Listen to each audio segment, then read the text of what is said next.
Lockdown का समय चल रहा है और भारत सरकार आत्मनिर्भर भारत की ओर एक प्रयास कर रही है।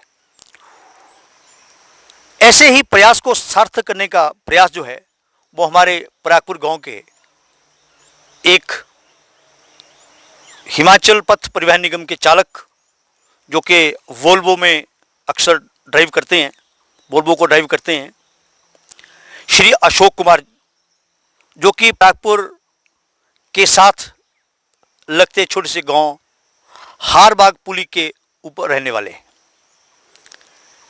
इस कोरोना के संकट में जब वो अपने घर में रहे तो उनके ध्यान में आया कि क्यों ना मैं इस समय का कुछ सदुपयोग करूं, और उन्होंने कृषि को उन्नत करने के लिए एक ऐसा उपकरण उनके मन में जो कल्पना थी उसको साकार किया और कुछ बेकार की चीजों को उठा करके उन्होंने एक ऐसा उपकरण तैयार किया है जो कि एक आने वाले समय में भारतीय कृषि जगत के लिए एक बहुत बड़ी और उपलब्धि जो वो हो सकती है। न्यूज चैनल आज श्री अशोक कुमार जी के और घर और बल्कि उनके खेत में पहुंचा है और दिखाते हैं हम आपको कि किस प्रकार उन्होंने एक उपकरण जो है उसको बनाया है। हमारे साथ इस उपकरण को बनाने वाले श्री अशोक कुमार जी भी आज हमारे साथ यहाँ पर खड़े हैं। मैं सबसे पहले तो आपको ये इसकी डिजाइनिंग जो आप देख रहे हैं, मैं अशोक कुमार जी से ये पूछना चाहूँगा कि मुझे बताएं कि ये किस प्रकार उनके मन में इस प्रकार का विचार आया और कैसे उन्होंने अपने विचार को एक मूर्त रूप जो है वो देने का प्रयास किया है। नमस्कार जी, मेरा नाम अशोक कुमार है, मैं परागपुर से हूँ। चाहूँगा कि इस प्रकार की पावर टिलर जो आपने बनाया, इसका आइडिया आपके मन में कहाँ से आया, ये थोड़ा हमारे दर्शकों को बताएं। पावर टिलर का आइडिया जो है मेरे को लॉकडाउन के दौरान अपनी भूमि को देख के, और जब मैंने इसको गैंती से उखाड़ने की कोशिश की और मुझे असमर्थता हुई, तब मेरे दिमाग में आया कि छोटी ऐसी मशीन बनाई जाए जिससे ज़रिए ये ज़मीन का सदुपयोग हो सके, मैं खेती कर सकूं। फिर मैंने अपने ही कुछ ऐसी दिमाग से और सोच से जो बेकार जितनी वेस्ट चीज़ें हैं उस हिसाब से मैंने सोच रख के और इसको डिज़ाइन किया। सबसे पहले मैंने एक चेतक का स्कूटर का इंजन लिया, मोटरसाइकिल की गरारी, चेन और हब वगैरह सारा सिस्टम जो है, और कुछ सामान मैंने पंजाब से मंगाया, जिसके ज़रिए इन सब को फिर एक डिज़ाइन में बना के पेपर पे और नाप वगैरह बना के सब, और तब जाके मैंने एक ITI में एक लड़का है, उसने वेल्डिंग का कोर्स किया है, तो उसकी हेल्प से जाके मैंने लास्ट में ये इस चीज़ को एक पूरा शेप दे पाया मैं। और उसके बाद जब मैंने इसे चलाया तो इसमें तब भी थोड़ी कमी रह गई थी, हल जो है फिट करने में थोड़ा आगे पीछे हो गए थे, वो दोबारा से किए। वो करने के बाद जाके मुझे जब इसमें कामयाबी मिली तो मुझे बहुत खुशी हुई कि मैं अपनी ज़मीन को अब जोत सकता हूँ, इसमें मनचाही सब्जियाँ या कोई भी फसल लगा सकता हूँ। तो ये लॉकडाउन की ही देन है जी, और समझ लीजिए कि काम नहीं तो कुछ तो करेंगे। तो इस प्रकार मेरे मन में ये विचार आ कि मैंने इसको साकार किया। अशोक जी, आप मूल रूप में आर्ट्स के स्टूडेंट रहे हैं और एक इंजीनियरिंग की आपने ये मिसाल प्रस्तुत की है, तो आप हमें बताएं कि ये बाज़ार में तो लगभग इस प्रकार का जो उपकरण है वो कृषि उपकरण वो लगभग 70-80 हज़ार 1 लाख रुपए तक का मिलता है, तो ये कितना खर्चा आपका इसके पर आया है? मेरा लगभग 15-1 हज़ार रुपये खर्चा आया जी इसको बनाने में सारा ही, और क्योंकि खाद और बाकी सामान जो है वो ज़रा महंगा पड़ता है, और इसमें एक टायर डलने हैं बस, वो 1000-2 हज़ार के जितने के भी होंगे, बाकी मतलब लगभग अप्रॉक्सीमेट 15-1 हज़ार रुपये करीब में। अशोक जी, जो आपने ये भूमि जो अभी आपने ये इसकी की है, जुताई थोड़ी सी की है, मैं देख रहा हूँ कि इसमें अगर परंपरागत तरीके से खेती की जाए बैलों की तो लगभग 1200-1500 रुपया जो है वो आजकल वो ले लेते हैं, या ट्रैक्टर वाला भी देना लेता है। तो मैं जानना चाहूँगा कि आप हमारे व्यूअर्स को बताएं कि आपका कितना खर्चा जो है वो कुल मिलाकर इस भूमि के ऊपर खर्चा हुआ है आपका?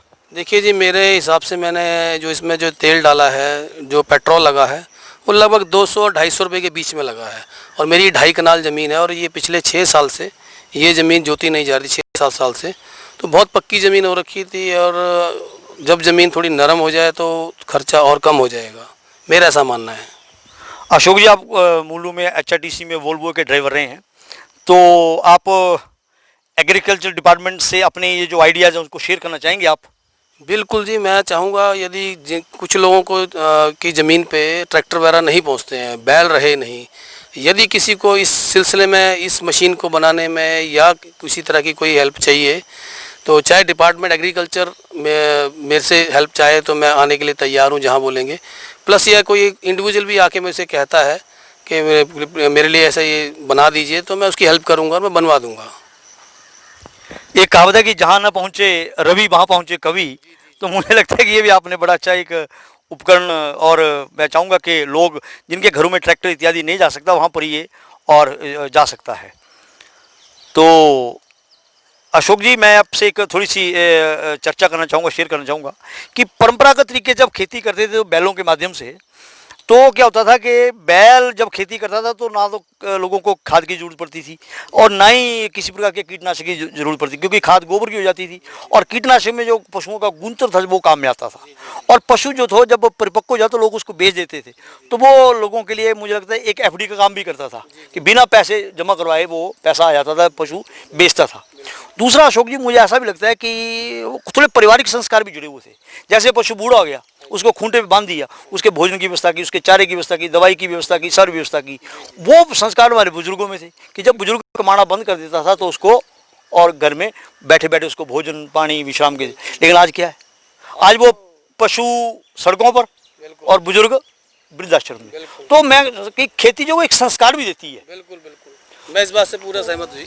आपने जो कहा ये बिल्कुल सही है। मेरा दादा जो है वो 12 कनाल ज़मीन को अकेला जोतता था, इस सारी ज़मीन को अकेला संभालता था। आज मेरे पिताजी 5 भाई हैं और हमसे ये भूमि सभी की रह जाती थी, ट्रैक्टर की वजह से और बैलों की वजह से सभी की रह जाती थी। अब जाके सबको उम्मीद जागी है और धीरे धीरे हम सब मतलब आपस में इसको शेयर करके सभी की ज़मीन जो है वो की गई है। तो ये बात आपकी बिल्कुल सही है, क्योंकि संस्कार जो है वो किसी भी धर्म में आप चले जाइए, संस्कार ही सबसे बड़ी चीज़ है। अशोक जी, दूसरी आपने ये बड़ा अच्छा और किया है। एक मुझे एक सूचना मिली थी कि आप में इतना मादा आप रखते हैं, आपका शौक़ है कि अगर आपको थोड़ा सरकार या विभाग या कुछ जो आपके जो जानकार हैं, जो जिनसे आप हेल्प लेना चाहते हैं, अगर आपको हेल्प मिले तो आप इसी उपकरण से एक हवाई जहाज भी आप बना करके उड़ा सकते हैं, ऐसी मैंने सुनी है। उसके बारे में आप क्या कहना चाहेंगे? वो भी डिज़ाइनिंग और प्लानिंग मेरे पास सारी है। कुछ घरेलू परिस्थितियों के कारण मैं उस चीज़ पे अभी नहीं ज़्यादा, पेपर वर्क मैंने सारा कर लिया है। थोड़ी सी कमी है जो फाइनेंशियली है। जैसी फाइनेंशियली ये चीज़ पूरी हो जाएगी तो मैं लोगों को एक जहाज़ भी छोटा सा बना के मोटरसाइकिल के इंजन से ज़रूर दिखाऊंगा जी। तो अशोक जी, मैं आपको परागपुर हलचल की ओर के शुभकामनाएं देता हूं और आपसे ये उम्मीद करता हूं कि जब भी आप इस प्रकार का प्लान करें, प्लेन की प्लान तो आपकी है, जब भी प्लेन की प्लान आपकी साकार हो जाए तो हमें और संजय भाई जी को, जो हमारे परागपुर हलचल के एडिटर इन चीफ हैं, जरूर हम तीनों यात्रा करेंगे। बहुत बहुत शुभकामनाएं। और मैं सभी व्यूअर्स को भी बताऊंगा कि जिसको भी कोई इस प्रकार की हेल्प चाहिए हो वो अशोक जी से इस पावर टिलर की हेल्प जो है वो ले सकता है। अशोक जी इसमें सबकी सहायता करेंगे। बिल्कुल करेंगे। एक बार फिर मैं परागपुर हलचल की ओर से अशोक जी आपको बधाई देता हूँ नई खोज के लिए, और आपका जो भविष्य की जो एक प्लान है वो भी साकार हो। बहुत बहुत शुभकामनाएं। धन्यवाद।